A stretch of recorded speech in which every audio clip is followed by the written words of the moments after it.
Halo semua. Eh,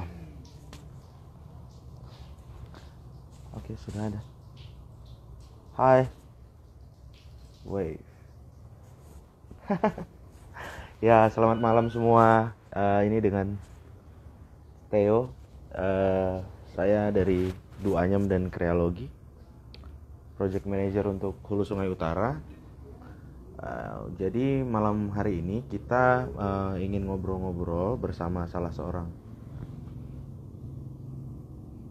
partner kita dari Liberty Society.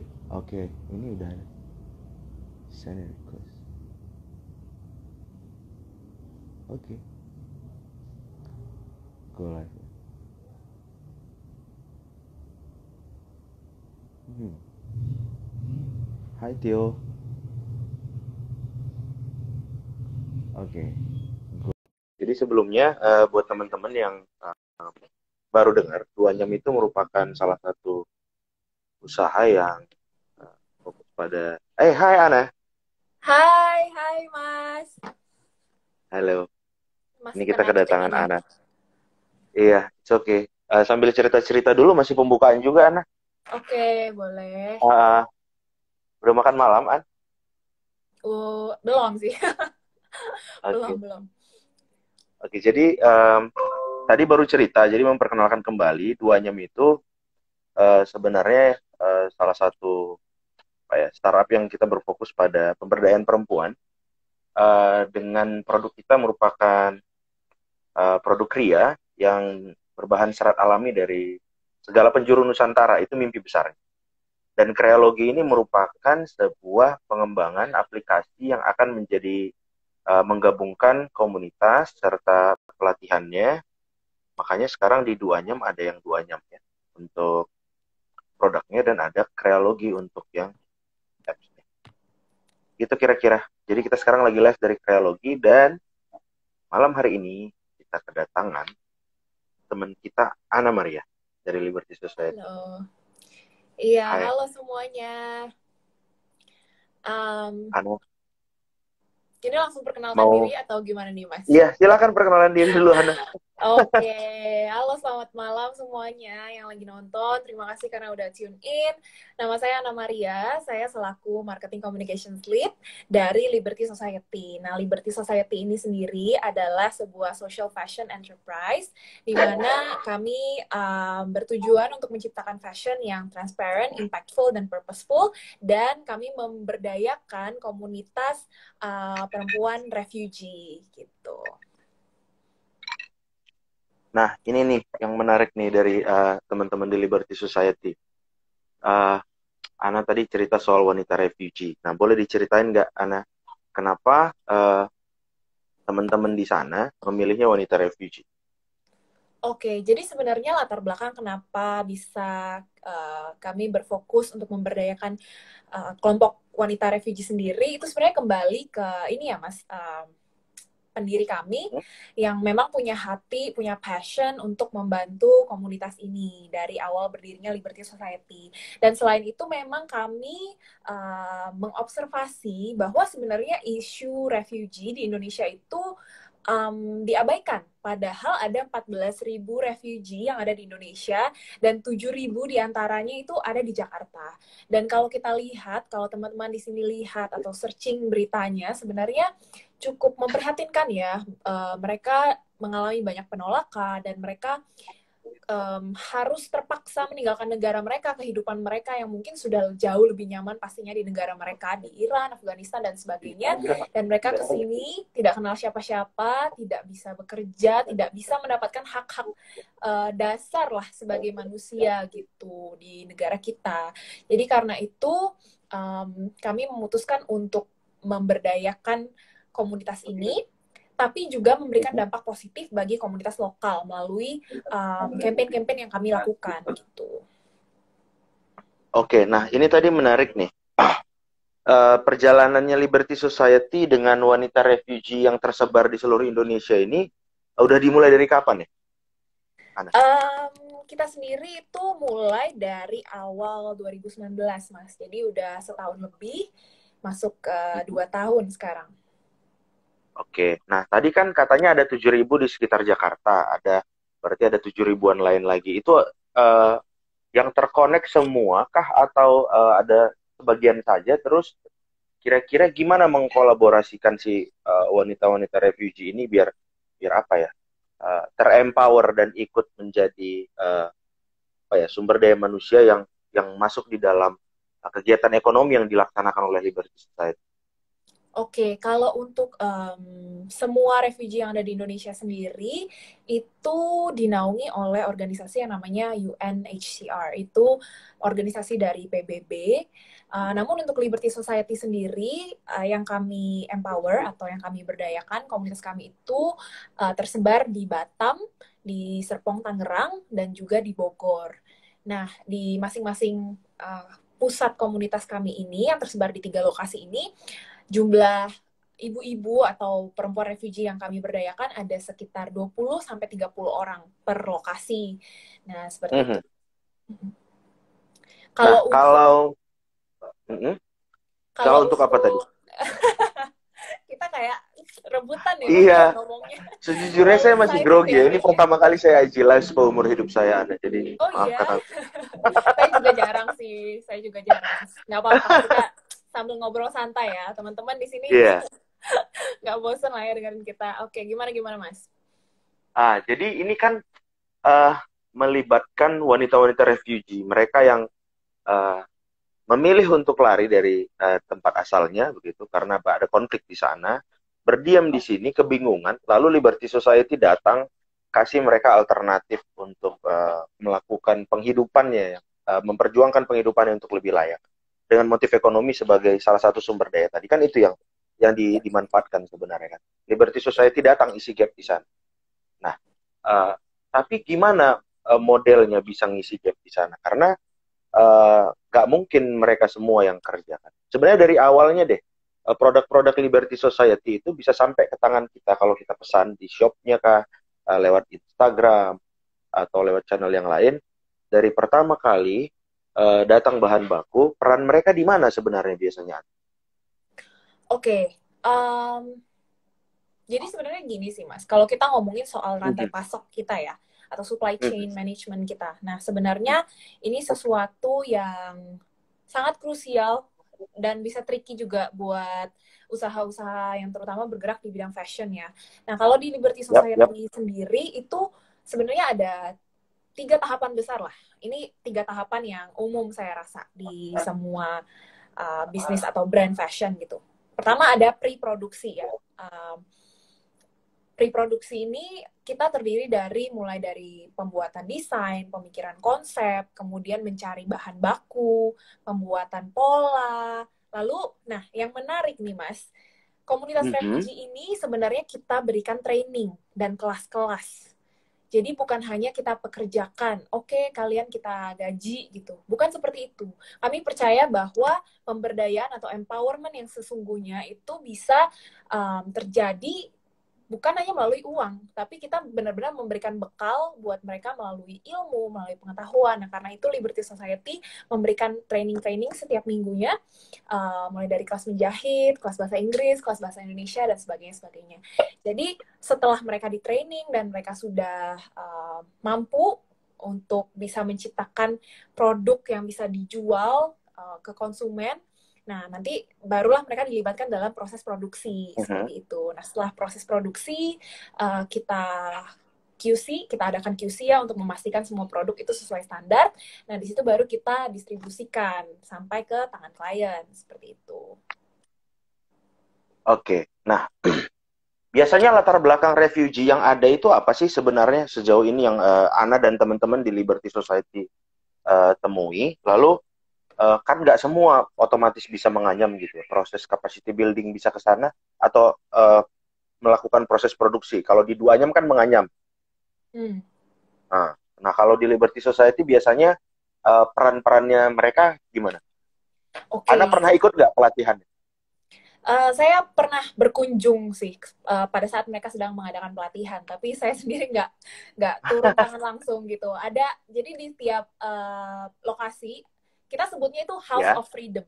Jadi setiap pusat komunitas kita itu kita sebutnya House of Freedom, rumah kebebasan gitu. Karena kami mau memberikan freedom untuk ibu-ibu ini, untuk wanita-wanita ini, di mana di komunitas ini mereka bebas untuk berekspresi, bebas untuk belajar, bebas untuk berkarya, seperti itu. Makanya kita sebutnya House of Freedom. Nah, kalau bicara latar belakang dari para refugee ini sendiri sebenarnya banyak banget, Mas, beragam. Ada yang masih remaja, yang lebih muda dari saya, ada yang sudah ibu-ibu, ada yang dulu pada saat masih tinggal di negara asalnya, mereka sedang kuliah, ada yang bercita-cita jadi dokter, dan sebagainya. Jadi mereka itu sebenarnya beragam sekali latar belakangnya. Dan memang benar, tidak semua punya kapasitas untuk bisa menjahit itu tadi gitu. Tetapi yang saya juga salut adalah mereka sangat giat belajar ya. Maksudnya keinginan untuk mereka membekali diri mereka dengan pengetahuan dan keahlian itu sangat tinggi. Jadi mereka rajin datang ke pelatihan-pelatihan yang kami adakan dan juga sangat gigih belajar. Nah, untuk pembagian tugas, bukan tugas sih, kayak bagiannya gitu dalam produksi, macam-macam, Mas. Mereka biasanya ada, jadi merata sih sebenarnya, nggak misalnya ada yang si A melakukan apa, nggak seperti itu. Jadi semuanya benar-benar sama rata. Kita misalnya kita ajari, kita melakukan pelatihan screen printing ya, atau sablon. Nah, itu benar-benar semuanya ikut dalam pelatihan itu supaya semuanya punya keahlian yang sama, seperti itu. Yep. Oke. Nah, kalau misalnya Liberty Society ini selain untuk perjuangan ke wanita refugee, ini kan juga ada beberapa isu sosial lain yang didukung, seperti tidak menggunakan plastik juga, bahan-bahan yang ramah lingkungan. Nah, itu kira-kira kalau kita bicara kayak gitu, berarti kan kita mulai dari awal sekali nih, Ana. Nah, kalau dari mulai awal, rantai pasok, kita bicara rantai pasok lain. Itu teman-teman di Liberty Society bisa proses bagaimana sebenarnya di awal? Seleksinya kah, apanya kah? Penentuan bahan baku yang ingin digunakan. Oke, kalau kita membahas rantai pasok gitu ya, proses. Jadi kan kalau teman-teman di sini mungkin ada yang belum tahu nih, Mas, rantai pasok tuh apa sih? Supply chain tuh apa sih? Nah, sebenarnya saya juga baru belajar nih. Saya kan bagian markom nih ya, tapi Ya. karena tim kita juga sedikit orangnya, jadi saya cukup terlibat juga dalam area-area lain selain marketing.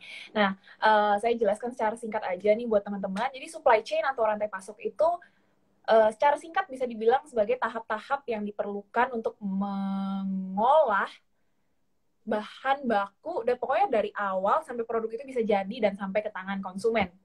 Betul nggak, Mas? Jangan saya salah lagi.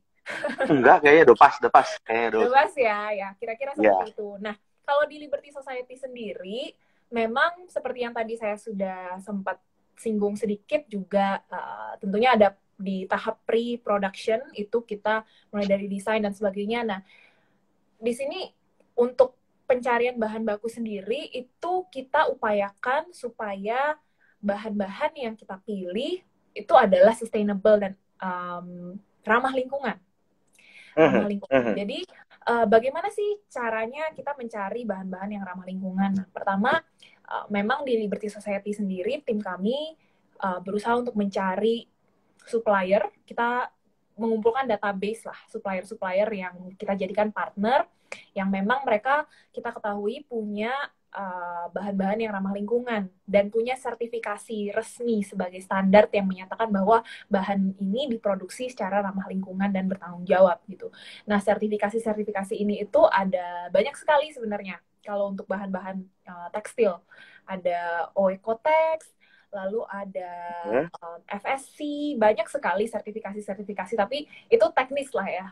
Mungkin teman-teman di sini kalau misalnya ada yang punya bisnis fashion atau baru mau mulai bisnis fashion, atau konsumen-konsumen yang mau lebih menjadi conscious consumer gitu ya, mencari fashion yang ramah lingkungan, nah bisa cari tahu lebih lanjut tentang sertifikasi tersebut. Nah, kalau setelah bahan-bahan itu dipilih yang sesuai tadi ramah lingkungan dan sebagainya, Mhm. Kemudian untuk packaging sendiri kami juga pilih bahan-bahan yang ramah lingkungan. Kami tidak menggunakan plastik sama sekali, tapi kami menggunakan um, kertas dan juga cassava bag. Jadi kantong yang terbuat dari singkong, bukan plastik. Seperti Ada itu. yang pernah ngeluh nggak lecek nggak kayak diplastikin, kalau plastik rapi gitu Pak? Untungnya enggak sih, so far Yang enggak. nggak ada ya, belum pernah kejadian ya. Belum, belum, belum. Justru Oke, konsumen pada senang, pada suka gitu. oke, karena dapat sentuhan berbeda berarti. Ya, betul. Oke, Saya rasa kayak mulai mhm. menjadi tren ya di Indonesia sendiri untuk fashion yang lebih ramah lingkungan itu trennya semakin naik. Semakin kesini semakin banyak brand-brand yang menawarkan hal tersebut sebagai Ya, USP juga. Konsumen termasuk juga duanya, udah semakin aware gitu termasuk karena duanya kan. termasuk doanya, betul. Iya, ya. Termasuk Mumpung doanya mumpung kita kan betul. live di Duanyam Kreologi ya, sekalian promosi produk sendiri. Oh, betul. Betul, betul. Kemarin kita baru kolaborasi sama duanya, Mas, di campaign We Lift Up kemarin. Oh iya kah? Iya, jadi Oh ya kita saling support satu sama lain lah ya, sama-sama usaha sosial. iya, mudah-mudahan sih orang makin apa ya? Sebenarnya salah satu tantangan terbesarnya untuk memberitahu bahwa ada trade off saat kita ingin jaga lingkungan dengan beberapa apa ya? Mungkin ini masih di masa transisi kan menuju sustainable fashion kan. Kita belum nggak tahu, ini belum ketemu titik-titik saturasi lah istilahnya, titik Hmm, kematangan model bisnisnya gitu. Jadi ya. mungkin ada beberapa bahan yang uh, orang rasa beda gitu. Pernah ada ini nggak? Ini kok bahannya beda ya dengan katun-katun yang biasa saya beli di merek ini, merek itu. Iya, Ada gitu nggak? betul sekali sih Mas untuk yang tadi Mas bilang kalau karena ini masih tahap awal sekali ya sustainable fashion di Indonesia, jadi mungkin konsumen masih banyak yang belum cukup um, teredukasi tentang beberapa bahan dan lain sebagainya seperti itu. Kalau untuk konsumen yang mempertanyakan bahan sendiri, sebenarnya nggak ada sih komplain atau apa sejauh ini. Cuma mungkin beberapa ada yang bertanya, kok lebih tipis ya, yang kayak gitu-gitu. Biasa kan ada Kalian hemat orang-orang yang, bahannya gitu. iya, ada yang ada kan konsumen yang kayak mikirnya lebih tebel tuh biasa lebih mahal, kalau lebih tipis tuh kayaknya murah, Ya. yang kayak gitu. Padahal sebenarnya kenyataannya enggak seperti itu, gitu. Ya mungkin nanti teman-teman yang bertanya itu bisa tetap stay tune di Kreologi ke depannya. Mungkin nanti ada materi bisa kita bagi soal itu. Nah, sekarang kembali lagi ke rantai pasok, terutama terkait Liberty Society. Tadi bahan udah clear, oke, bahan udah jelas. Lalu ada peran wanita refugee di sana. Tapi sebelum Hmm, dia sampai ke tangan konsumen, itu kan prosesnya panjang ya, Ana ya. betul. Nah, biasanya setelah bahan ini datang dan karena titik-titik refugee juga ada di beberapa kota, kalau nggak salah ada di Batam, di Jakarta ada, terus di mana lagi ada gitu ya. Nah itu bagaimana caranya dari barang awal ini, raw material ini bisa sampai ke pakaian-pakaian yang itu tadi. Proses yang dilakukan di Liberty Society seperti apa? Hmm. Oke, oh saya klarifikasi sedikit ya Mas. Tadi lokasinya itu ada di Batam, Serpong, Tangerang, dan juga Bogor. Nah, Oke. anyway, prosesnya ya, kalau jadi setelah bahan kita pesan gitu ya, bahan sudah datang ke pusat komunitas itu tadi, House of Freedom itu tadi, biasa kita akan mengadakan training dulu. Jadi kita sudah training para refugee women yang kita empower ini, kemudian sudah mereka dirasa cukup capable untuk melakukan proses produksi, baru kita mulai produksi tapi sampling dulu. Kita produksi sampel dulu. Kemudian sampelnya akan dikirim kembali ke tim untuk dilakukan pengecekan gitu ya. Biasa kan pasti ada revisi sana sini gitu setelah sampling. Kemudian Ini di setelah mana ya? Di samplingnya? Jakarta. sampling di Jakarta, kita timnya base di Jakarta sih. Nah, Oke. kalau untuk sebenarnya gini, kalau untuk tadi kan komunitasnya ada yang di Batam, ada yang di Bogor, ada yang di Serpong. Nah, sebenarnya kalau yang lebih aktif untuk memproduksi itu lebih di Bogor sama yang di Serpong gitu. Yang di Batam itu masih dalam proses pelatihan sebenarnya. Jadi belum banyak produksi yang dilakukan di sana sih, Mas. Gitu. Oke, jadi tadi Jadi, mm-mm. mau lanjut lagi Ana.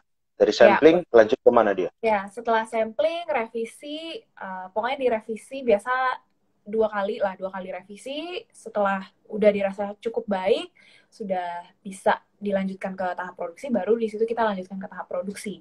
Nah, di tahap produksi ini barulah para refugee women itu berperan. Mereka kan yang menciptakan gitu, benar-benar mereka yang membuat. Kemudian di situ kita lakukan proses QC juga dan supervising selama proses produksi. Jadi kita lakukan pengawasan. Lalu tadi saya singgung juga bahwa di tiap komunitas itu ada manajernya, center Mhm. manajernya, yang mana dia yang menjadi koordinator gitu.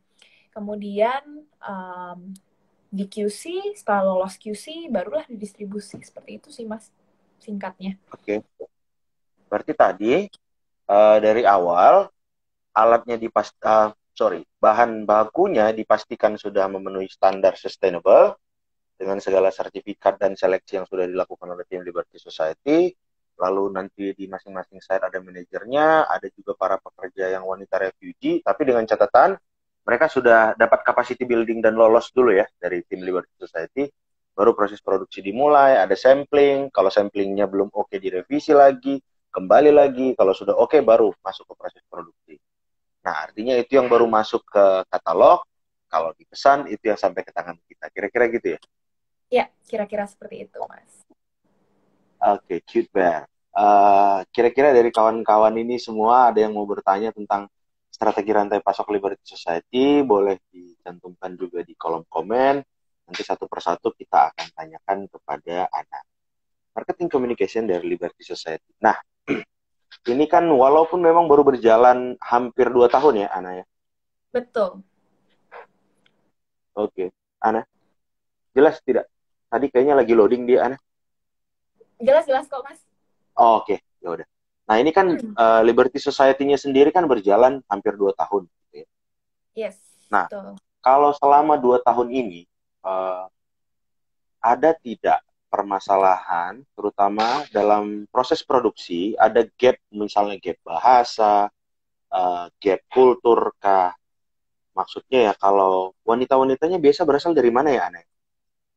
Mereka kebanyakan berasal dari negara Timur Tengah, Mas. Daerah-daerah Timur konflik. Tengah.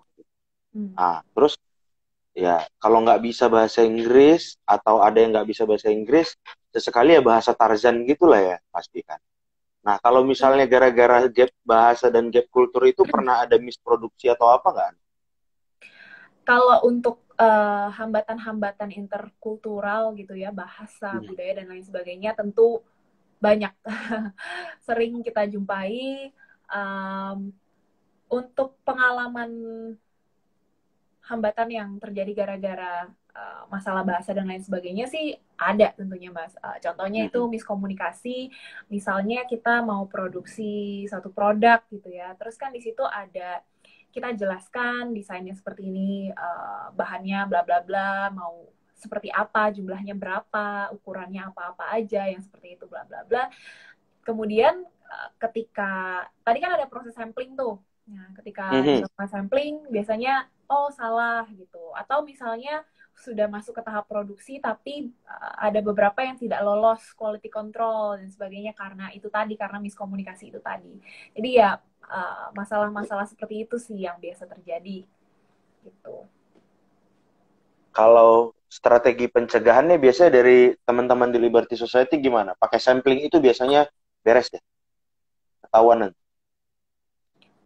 Kalau strateginya sendiri sebenarnya di tim Liberty Society sendiri tuh ada yang bisa dia juga refugee gitu. Jadi dia biasa yang menjadi supervisor untuk masalah produksi gitu. Dia yang membantu komunikasi dan koordinasi dari tim kepada komunitas refugee itu tadi. Dan di setiap pusat komunitas atau House of Freedom itu tadi, kita menunjuk satu manajer di tiap lokasi untuk bisa menjadi koordinator. Jadi tiap manajer ini bisa berbahasa Inggris dan juga bahasa mereka seperti itu.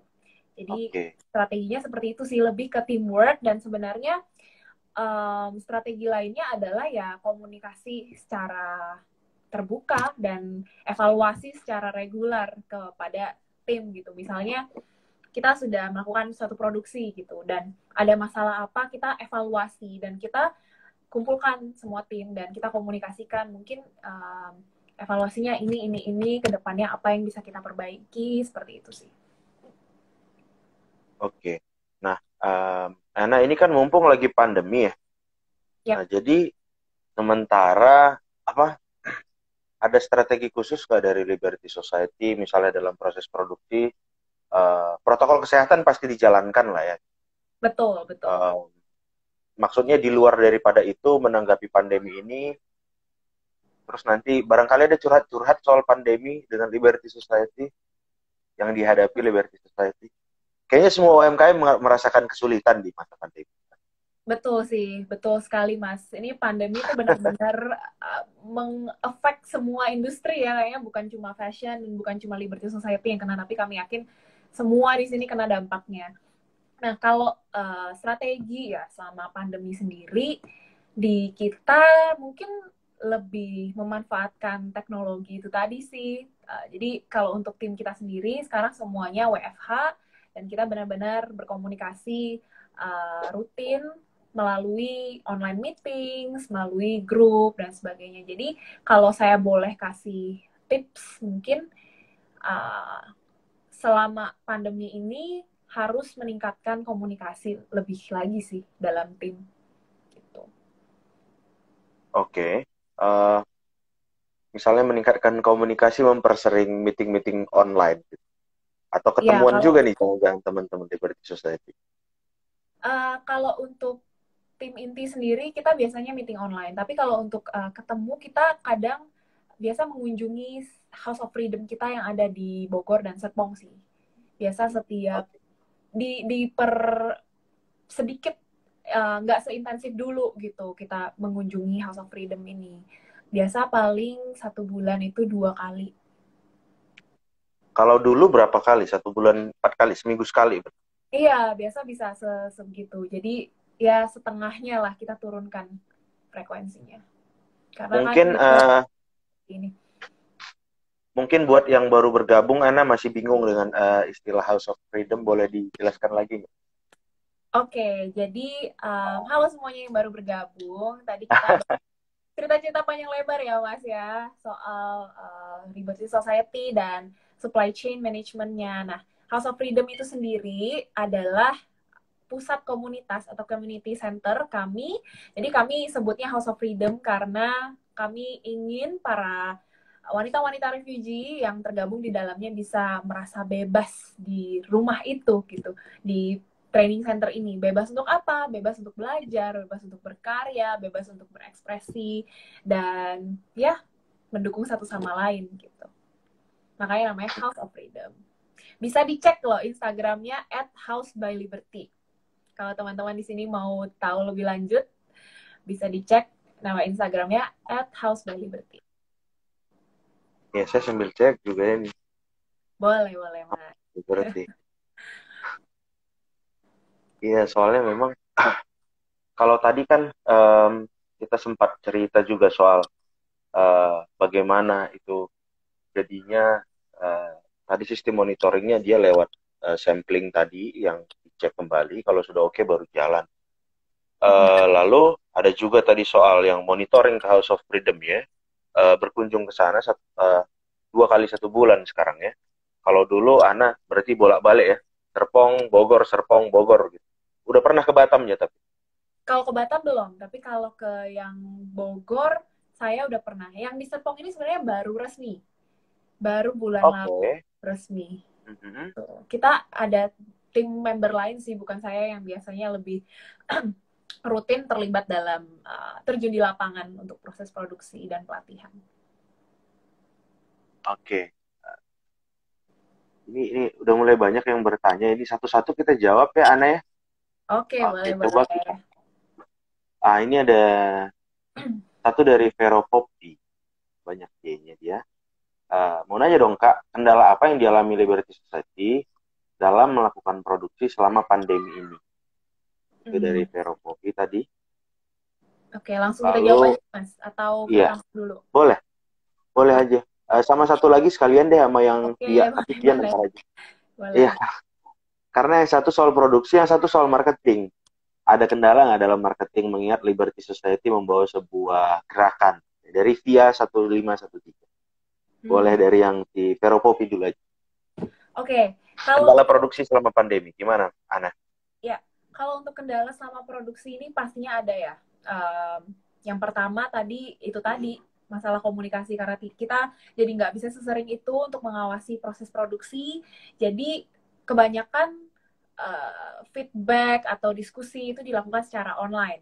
Nah, karena Mhm. dilakukan secara online ini tadi, jadi semakin tinggilah kemungkinan untuk adanya miskomunikasi kan. Nah, kadang misalnya kita kirim nih hasil samplingnya atau ya hasil sampling gitu lewat foto, tapi kan beda, kita nggak bisa rasakan bahannya, nggak bisa lihat, nggak bisa coba potongannya dan sebagainya. Dan hambatan-hambatan seperti ini sih yang rutin terjadi selama proses produksi seperti itu.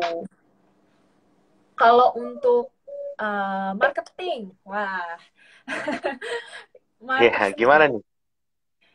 peran saya banget ya, ini PR saya banget. Ya. Kalau untuk kendala gara-gara pandemi, mungkin saya bilangnya bukan kendala ya, tapi lebih ke tantangan. Kenapa? Karena gara-gara pandemi, brand-brand, terutama brand fashion gitu ya, yang biasanya mungkin bisa terbantu dengan store offline, itu jadi harus istilahnya jemput bola secara online. Jadi harus Mhm. membangun digital presence yang lebih kuat gitu kan. Jadinya sebagai marketingnya saya jadi harus lebih apa ya, yang itu tadi build awareness, menciptakan digital presence yang kuat, kemudian menjamin bahwa setiap customer yang misalnya mengunjungi website kita atau Instagram kita, semuanya tuh experience-nya jadi lebih enak gitu secara digital. Jadi kan konten-kontennya harus lebih bagus, harus lebih kreatif dan interaktif dan sebagainya dan sebagainya. Seperti itu sih. Jadi mungkin bukan kendala tapi lebih ke tantangan gitu. Kita kan harus positif ya lihatnya. Oke. Nih kalau ada pertanyaan usil kayak gini ya, Ana ya. Misalnya ini usil pertanyaan. Kak, ini ngapain sih ke wanita refugee? Sementara selama pandemi, bukan cuma orang-orang itu aja, tapi bahkan banyak orang yang di PHK dari pekerjaannya, banyak orang yang juga bingung cari pekerjaan. Kenapa yang dikasih malah orang luar yang datang ke sini? Ada pertanyaan usil kayak gitu gak sih, Ana? Mumpung ini kan gerakan yang dibawa itu menolong itu tadi. Pertanyaan-pertanyaan Gimana? seperti itu sebenarnya ya ada, kadang kita Nah, dapatkan juga. Um, saya jawab kali ya pertanyaannya sekalian. iya, Oh, langsung jawab aja mungkin gitu. yang nonton juga ada yang berpikir seperti itu. Ah, ah. Sebenarnya di sini kami bukan pilih kasih atau kok milihnya malah yang orang luar dan sebagainya. Kami tidak mengabaikan komunitas lokal, tetapi justru kami ingin menjadi penghubung antara komunitas refugee ini tadi yang mereka butuh bantuan, yang mereka itu tadi punya banyak masalah di sini yang mungkin tidak bisa dipahami oleh masyarakat umum gitu ya, nggak semua bisa paham masalah yang mereka alami. Nah, kita pengen bantu mereka, tetapi juga berkolaborasi untuk menciptakan dampak bagi komunitas lokal. Caranya seperti apa? Kita makanya melalui setiap campaign-campaign kita. Makanya tadi Mas bilang kan bahwa isu sosial yang kami support itu bukan cuma refugee doang, tetapi kita juga Yap. campaign-campaign sebelumnya ada yang mendukung edukasi untuk perempuan di daerah-daerah yang rural, daerah terpencil di Mhm. Indonesia. Itu koleksi pertama kita tuh, kita berkolaborasi dengan Miss Indonesia, kita memberikan bantuan kepada Girls Can Lead Indonesia yang memberikan kelas bagi anak-anak perempuan di Ambon dan Poso. Kemudian kita berkolaborasi dengan Menjadi Manusia untuk meningkatkan awareness tentang mental health di Indonesia. Kemudian kita juga bekerja sama dengan Bye Bye Plastic Bag Bali untuk meningkatkan kesadaran anti plastik. Kita juga kemarin waktu awal-awal COVID kita mengadakan campaign namanya 10,000 masks with liberty gitu. Jadi kita berusaha untuk menyumbangkan 10.000 masker ke daerah-daerah di sekitar Jakarta, Jabodetabek sebenarnya, untuk komunitas yang membutuhkan seperti itu. Jadi kami ingin menciptakan dampak yang positif seluas mungkin untuk siapa saja, namun dengan memberdayakan komunitas refugee ini tadi, gitu sih. Ya, kadang-kadang ini masalah pilihan karena ya maksudnya gap mana yang kita isi kita datang ke sana. Ya, tapi ya semangat lah kalaupun ditanyain atau dicecar sama pertanyaan-pertanyaan seperti itu buat teman-teman delivery itu. Iya, Ya betul, kadang kan Mas. kita juga ditanya, kenapa ngerjainnya Indonesia Timur, nggak mulai dari Aceh, nggak mulai dari cara, ya Oh gitu. pertanyaan-pertanyaan kayak gitu gimana ya kita mau jawab ya? Ya wajar aja lah gitu. Kadang ditanya kenapa di sini, kenapa nggak di sana, kenapa pilih produk yang ini. Eh, apa ya, kita nggak bisa tolong semua orang, tapi ada pilihan, tapi kita bisa berdampak. Nah, dampak Betul, mana yang mau kita betul. pilih isi terlebih dahulu gitu. Ya biasalah namanya juga Betul. manusia kan nggak ada puasnya. Dan kita pun terus berkembang supaya makin besar dampak kitanya. Nah ini ada satu pertanyaan lagi nih, Ana. Ini pertanyaan rada berat sih sebenarnya. Nggak berat-berat banget sih, tapi serius gitu. Gimana memastikan rantai pasok kita bisa impact conscious? Pertanyaan ini datang dari Hana Kerap. Kebetulan, hai Hana. Hana ini salah satu co-foundernya Duanyam. Wow, halo, halo Hana. Ya, Tadi apa Mas pertanyaannya terakhir agak putus-putus? impact Bagaimana? conscious. Bagaimana memastikan rantai pasok kita bisa impact conscious? Uh, Bisa apa apa? ya? Bisa berdampak, Oh, bisa. berdampak. Oke. Oke. Memastikan rantai pasok bisa berdampak ya. Wah, ini sebenarnya sesuatu yang tricky dan oke, saya disclaimer dulu. Kami di Liberty Society sendiri supply chain-nya atau rantai pasoknya itu belum sempurna. Masih jauh dari kata sempurna dan kami setiap hari masih berusaha bekerja untuk memperbaiki dan mengimprove, meningkatkan supply chain ini biar lebih efektif gitu ya. Tetapi kalau apa yang dilakukan Liberty Society sendiri, kami mengadakan yang namanya impact measurement, impact measurement. Jadi impact measurement ini adalah upaya kami untuk mengukur dampak yang bisa tercipta dari setiap penjualan gitu. Jadi kami punya tim yang melakukan research gitu ya, yang juga mewawancarai setiap wanita refugee yang kita bantu tersebut. Jadi kita pengen ukur gitu dari setiap baju terjual atau ya dari berapa baju yang dibuat, sebenarnya mereka tuh bisa apa saja sih dampak positif yang mereka bisa dapatkan. Misalnya dampak salah satu yang kemarin kita sudah ukur itu dengan 150 t-shirt yang terjual itu sebenarnya bisa membiayai kehidupan satu keluarga refugee yang terdiri dari 5 orang untuk beberapa waktu gitu. Atau setiap satu kaos itu bisa membiayai satu anak refugee untuk bisa pergi ke sekolah selama berapa hari, berapa minggu seperti itu. Jadi pengukuran-pengukuran seperti ini yang kita coba lakukan di Liberty Society gitu.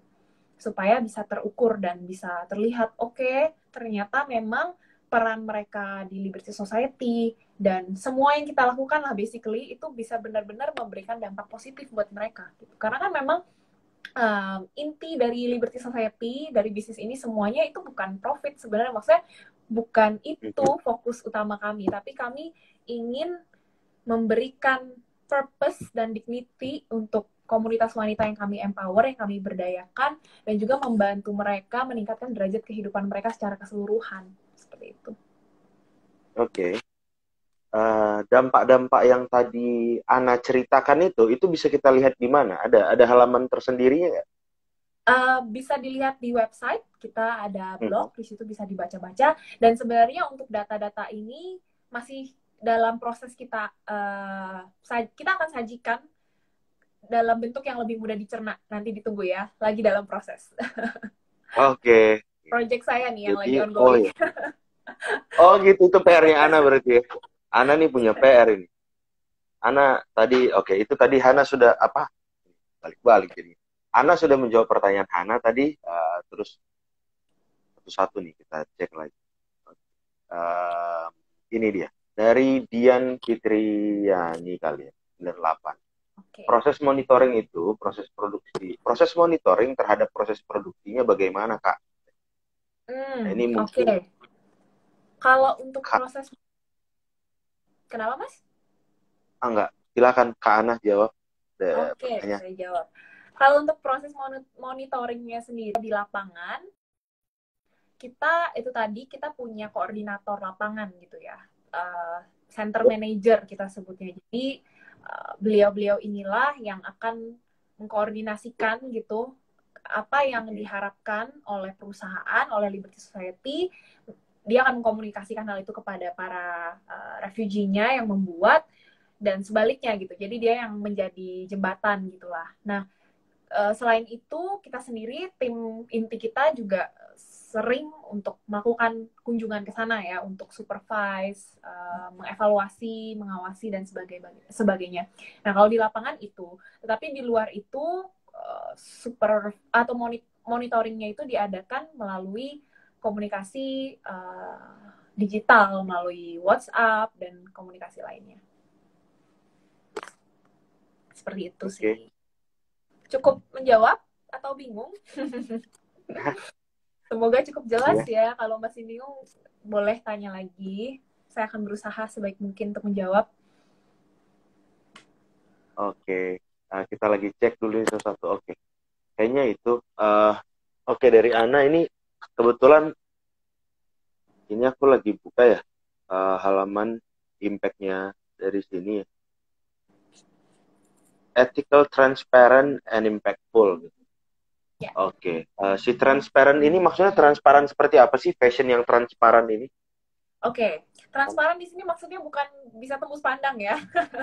Iya. Bukan transparan seperti itu. Jadi transparan di sini maksudnya adalah sebagai perusahaan, sebagai brand, kami ingin transparan kepada stakeholder kami. Stakeholder di sini konsumen kami, semua orang yang ya menjadi stakeholder perusahaan kami. Jadi kami ingin benar-benar transparan mengenai dampak yang bisa diciptakan melalui setiap purchase, kemudian berapa banyak sih yang dialokasikan untuk kegiatan sosial untuk para refugee ini tadi, dan berapa yang dialokasikan untuk operasional perusahaan kembali. Jadi kalau banyak kan brand di luar sana tuh yang nggak mengkomunikasikan hal-hal ini, mereka ya malah menutupi hal itu gitu kan. Mereka mana mau kasih tahu berapa sih untung yang mereka dapetin gitu. Nah, justru di Liberty Society sendiri kami ingin menjadi brand yang berintegritas, yang bisa transparan kepada stakeholder gitu, supaya benar-benar para konsumen tuh bisa tahu dan bisa track gitu dampak yang tercipta dari pembelian yang mereka lakukan, seperti itu. Oh, angka-angka itu yang sekarang Ana sedang proses, yang nanti akan dimunculkan jadi tambahan di halaman dampak yang tadi. Betul, betul sekali. Teman-teman bisa follow Instagram kita di @liberty.society juga kalau misalnya nggak mau ketinggalan tentang cerita-cerita dari para refugee, produk-produk baru, dan juga dampak-dampak yang akan disajikan dengan lebih mudah untuk dicerna nanti, yang sedang saya kerjakan. Sedang dikerjakan. Nah, jadi Ana udah dari kapan ya? Ada berapa ya timnya di Liberty Society? Dari kapan Ana sendiri bergabung di Liberty Society? Dari awal 2019 itu? Saya sendiri bergabung di Liberty Society itu setelah Liberty Society sudah running sekitar 4-5 bulan. Jadi agak di tengah-tengah saya joinnya, dan itu saya join awalnya tuh sebagai part-time. Saya masih kuliah di tahun terakhir, dan... Oh, ini baru lulus berarti ya? Baru. Wow, okay. Baru banget bulan Juli kemarin lulus. S1, S2? S1. Emang itu baru lulus S1? Enggak. Bercanda. Ya, jadi... lanjut. Kenapa, Mas? Lanjut. Oke. Gimana? Ini jadi saya terus yang ngomong nih ya, maaf ya. Nggak apa-apa. Ya, jadi setelah saya join sebagai part-time, belajar banyak tentang ternyata dunia fashion tuh jauh lebih luas dari cuma sekedar tren, sekedar glamour dan sebagainya. Tapi fashion itu punya kekuatan yang lebih besar, yang bisa menciptakan social change, perubahan sosial yang nyata gitu di masyarakat. Kemudian tadi pertanyaannya apa ya? Saya sampai lupa. Iya, udah berapa lama bergabung? Oh iya, ada berapa orang timnya? Oh ya, ada berapa orang? Kalau untuk tim ini sendiri sekarang kita itu ada 7 orang. Ada intern juga, ada anak magang, Kemudian itu belum termasuk tim produksi ya. Kalau tim produksi itu tadi kan di setiap lokasi center atau House of Freedom itu tadi ada sekitar 20 sampai 30 refugee women yang kita berdayakan, yang kita berikan pelatihan gitu. Gitu sih. Jadi tim intinya ada 7 orang sekarang. Oke, tim intinya ada 7 orang. Berarti Ana satu dari 7. Ini perempuan semua juga nggak? Kalau di Duanyam itu ya. Ini kan lagi ngetren ya 30 ini sambil cerita-cerita aja. 30% itu komposisi biasa ditemukan harapannya ada perempuan gitu ya. Supaya ada kesetaraan, keseimbangan kesempatan kerja lah segala macam lah, kecuali di DPR. DPR memang masih 20-an%, birokrat dulu sebagian gitu.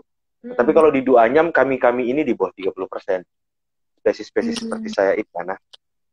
Nah, kalau di sana jangan-jangan 7-7-nya perempuan. Betul. 7-7-nya Wah, ini ternyata dominasi perempuan dimulai, guys. Belum ada anggota tim yang laki-laki. Bukannya kita nggak mau ya, tapi memang jodohnya sama yang perempuan terus sejauh ini belum ada yang. Ya udahlah kalau gitu. Ya kami juga biar siap-siap menyingkir gitu. Jangan ada lagi pembiaran kayak gitu. Ya udah, berarti masih 7 perempuan, luar biasa. 1 dari 7 berarti Ana di sana. Ya. Di dalam tim yang sedang dibangun ini, kalau jumlah refugee yang terdampak berapa orang berarti sejauh ini yang sudah bareng langsung di 2 house ini berarti ya, House of Freedom di Serpong sama House of Freedom di Bogor ya? Ya, kalau di Bogor itu kita ada sekitar 30, kemudian yang di Serpong itu ada sekitar 20-an. Jadi kurang lebih 50-an. Oh, ada 50-an. Kalau untuk di Serpong dan Bogor ya, belum termasuk yang di Batam. Okay. Kalau di Batam juga sekitar 20-an. Dan sampai sejauh ini di 50-an ini perempuan juga semua ya, berarti ya kan refugee-nya kan? Nggak semua, ada beberapa yang laki-laki. Tapi ada juga yang laki-laki akhirnya. Ada, tapi masih bisa dihitung dengan 1 tangan lah, nggak banyak. Oke. Tuh. Ya, jadi di antara semua ini berarti sampai sekarang masih aktif melakukan kegiatan produksi bersama Liberty Society. Ya, betul. Masih aktif, tapi tidak seintensif sebelum pandemi ya. Sekarang kita cuma 1 minggu itu paling 2 kali untuk pelatihan dan juga produksi. Gitu. Dengan protokol kesehatan yang pastinya diterapkan. Oh, berarti pelatihannya ada yang offline juga? Nggak online semua? Nggak? Offline. Justru pelatihannya offline. Nggak bisa online sih. Karena kan mereka butuh hands-on gitu untuk benar-benar menjahit gitu. Dan semua mesinnya ada di House of Freedom itu tadi gitu. Jadi memang masih offline tapi tidak seintensif dulu. Dan kita lebih perketat lagi protokolnya. Diperketat gimana, protokol apa yang mau diperketat? Ada yang pernah dapat enggak? Gimana memang pengetatan protokol yang dimaksud oleh anak? Oke, jadi untuk protokolnya sendiri sebenarnya ya seperti semuanya harus menggunakan masker, kemudian jaraknya juga dijaga, harus mencuci tangan dan terus membawa hand sanitizer dan sebagainya. Kita juga sempat bagi-bagi hand sanitizer waktu awal-awal COVID, gitu sih. Bagi-bagi hand sanitizer. Awal-awal COVID, di mana hand sanitizer itu barang langka ya? Kenapa?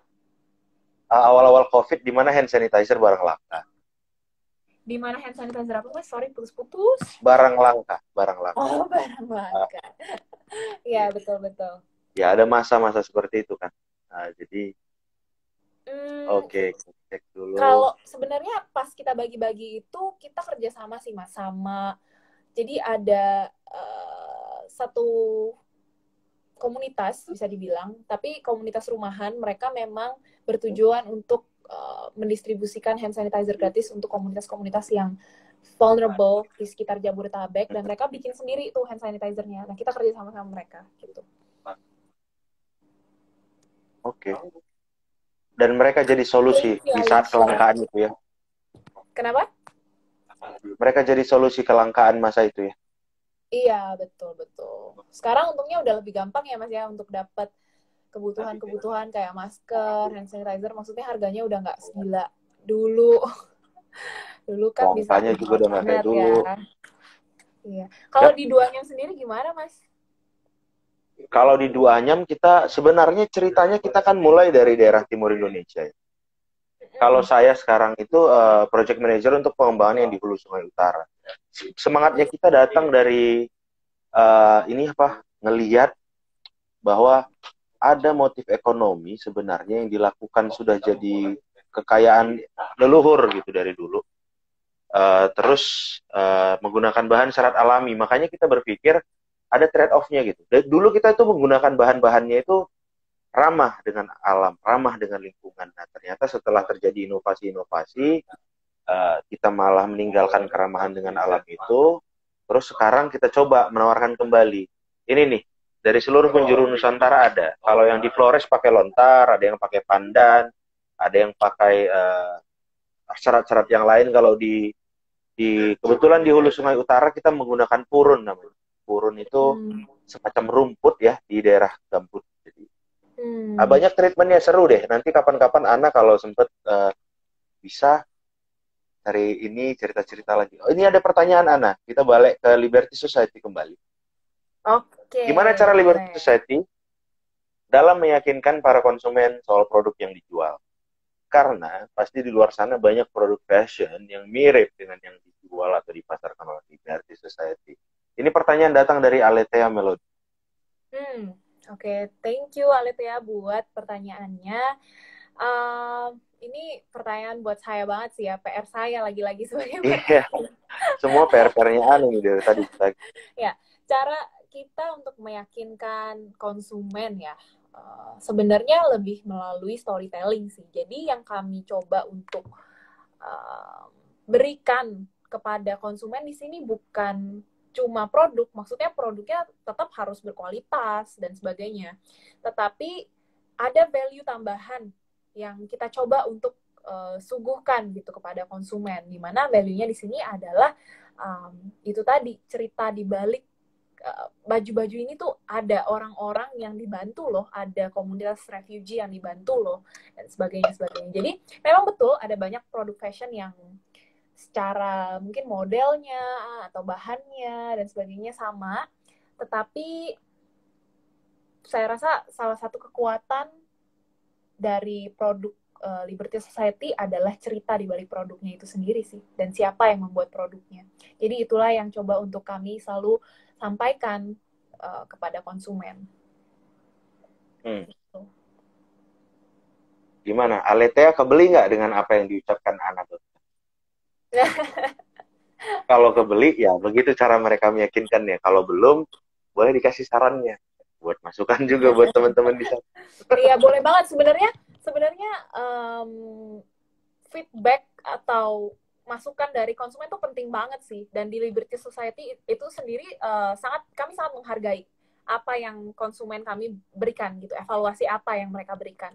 Misalnya mereka bilang coba bikin ini dong, coba warnanya ini dong, nah itu kita semua dengarkan, semua kita perhatikan gitu, supaya kedepannya ya pada akhirnya kan produk-produk ini diciptakan untuk konsumen, jadi pasti kita harus dengerin apa kata konsumen juga sih. Oke. Mungkin dari Ana ada yang mau disampaikan. Berhubung ini udah hampir 1 jam. Udah masuk sesi penutup nih kita. Wah, nggak berasa ya Mas ya, kita udah sejam ngobrol loh. Oke. Kalau dari saya dan tim di Liberty Society sendiri mungkin mau bilang, ini ada satu quotes yang sebenarnya bisa jadi pegangan juga buat teman-teman di sini, kita semua lah sebagai konsumen gitu ya. Act if what you do makes a difference, because it does. Jadi bertindaklah seolah-olah apa yang kamu lakukan itu selalu menciptakan perubahan, karena memang apa yang kita lakukan sekecil apapun itu sebenarnya membuat perubahan gitu, tanpa kita sadari. Nah, salah satunya itu dengan keputusan pembelian kita gitu. Apapun yang kita beli itu mungkin kedepannya kita coba pikirin lebih kritis lagi gitu ya. Siapa sih yang membuat produk-produk ini? dampaknya bagaimana sih terhadap lingkungan, terhadap para pembuatnya dan sebagainya sebagainya. Nggak harus di Liberty Society beli bajunya atau apa, bisa di brand lain. Yang penting di sini yang pengen, cita-cita kami adalah supaya fashion itu bisa menjadi industri yang lebih baik. Kalau teman-teman tahu, sekarang fashion itu adalah industri yang sangat-sangat merusak lingkungan dan ada banyak sekali ketidakadilan gitu ya buat para pembuatnya. Jadi jadilah konsumen yang lebih kritis dan kemudian jangan lupa follow ujungnya promosi ya. Jangan lupa follow Iya. @liberty.society dan juga @house_by_liberty. Oke, terima kasih Ana. Nah, jadi buat teman-teman juga yang lagi dengerin live ataupun nanti recorded version daripada pembicaraan ini, buat yang tertarik bergabung bersama komunitas kita ataupun berbagi juga di sini, berbagi informasi, berdiskusi, bisa mendaftarkan diri melalui tiny.cc/ekosistem duanya, E, D, dan E-nya huruf kapital. Oke. Ini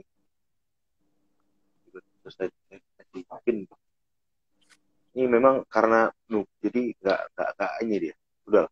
Tapi kira-kira begitu. Jadi ini doanya bikin suatu misi meningkatkan nilai ekonomi dan pemberdayaan perempuan lewat bahan-bahan yang ramah lingkungan dengan syarat alami, dan kita pikir untuk perkembangan yang sustainable, pelatihan dan membagi komunitas itu kita ada tumbuh lagi satu platform namanya Kreologi. Dan di Kreologi ini kita yakin kolaborasi komunitas seperti yang sedang kita lakukan dengan Liberty Society, cerita-cerita dengan Ana dan teman-teman yang lain sebelum dan setelah ini juga adalah satu cara buat kita untuk melangkah dengan yakin, mantap, dan bersama. Jadi terima kasih sekali lagi buat semua pendengar, semua yang mendukung Duanyam, Kreologi, dan Liberty Society. Dan especially malam ini, terima kasih buat Ana dan perempuan-perempuan luar biasa lainnya di Liberty Society. Jadi Terima sampai jumpa di kasih. sesi berikutnya. Bye. Selamat malam Oke, semua. thank you Mas, Keep thank you healthy ya di Kak, tengah duanya. pandemi. Yo, makasih Ana. Sampai Terima kasih ketemu. semuanya, bye bye, stay safe. Bye.